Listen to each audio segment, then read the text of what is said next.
Hi, this is Tim of the 1916 Company. Welcome and thanks for logging on. If you love this watch, email us tmosso at the1916company.com for all of your purchase, pricing, and availability questions about this watch. Today we are discussing the Zenith Defy Revival A3691. And this is a lovely revival of a 1971 design that took the circa 1969 Defy case and elevated it with the beginning of the colorful dials that would characterize Defys through the 1970s. The watch is very true to history in terms of its size and its details, and you can actually fool people who aren't deft hands in the identification of true vintage into thinking that this is an actual period piece. So 37 millimeters in diameter in stainless steel, 13.9 millimeters thick, largely due to the bubble-like sapphire. It's 44.2 millimeters from lug to lug with an 18 millimeter spacing between the lugs. We'll throw the watch on my wrist, which is 16 centimeters in circumference, and it sure does wear like a vintage piece. You can see super short from lug to lug. It's nowhere near the edges of my wrist. Over the top, which exaggerates the width of the watch, you can also see it's nowhere near the edges of my wrist. And while it is not a super thin watch, it is uncommonly sloped and stepped, so it should slide under most sleeves. I'm going to say that if my wrist is 16 in circumference, this will fit on 13 and a half. So this is one for the men and the women.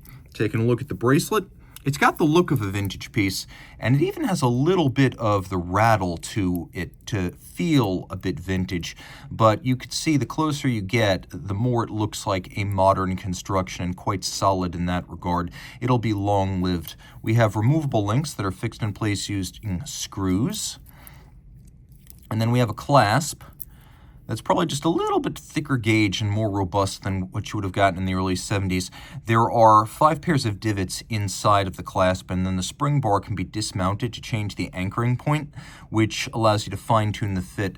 We also have, as you can see right here, little spring-loaded ball bearing pin snaps, and the way this works is the clamshell lock comes down and then it snaps into place. So once more, small modern refinements, detail improvements that reveal this as a modern piece. A very authentic vintage aesthetic, but this is just built better than the 1970s equivalent would have been. You can also see that the clamshell itself is held on using screws, so if its tolerances ever ebb with use, it can be replaced.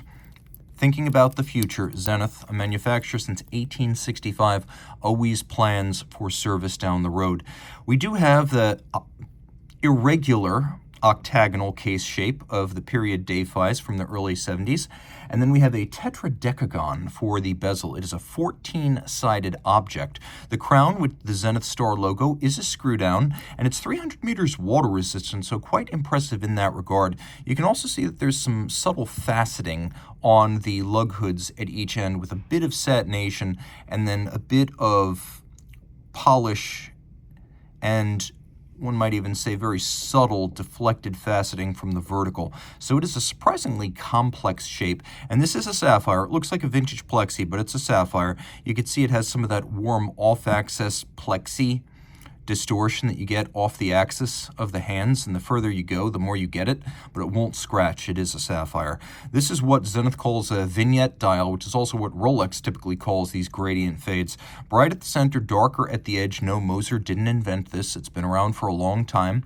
We have white on red printing, and you can see we have these large rhodium-plated steel indices that glow and twinkle and sparkle in dynamic fashion as you move them through the light. Note that all 3 hands are loomed, so you know if this sports watch is running in the dark and in the depths. Worth noting, this isn't what you'd call a dive watch by modern standards, but it certainly has the water resistance to go blow for blow with dive-rated watches.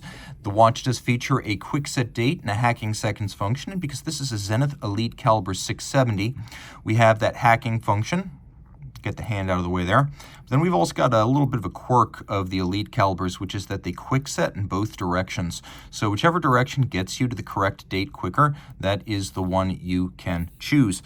That movement is visible under a display case. Back again, this is where we start to depart from the vintage aesthetic. As you can see, what's clearly a modern movement. The Elite, originally designed and launched in 1994, was the first Zenith movement to be designed on a computer.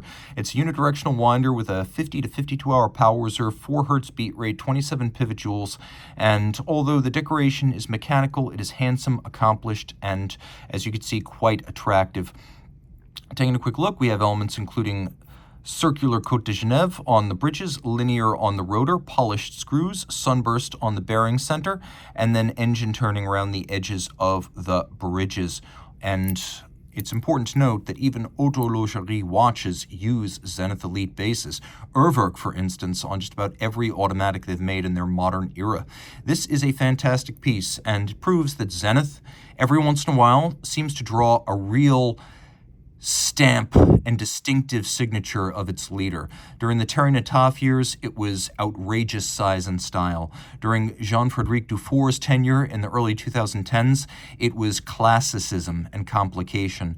And then, with Julien Tonnerre, two different threads, the very avant-garde in the high-end Defy pieces, and then vintage revivals that are almost millimetrically true to the originals. What does the future hold? You can write part of it. Wear this Zenith Defy Revival A3691 in steel. Reach out to Team Mosso at the 1916company.com for purchase and pricing details.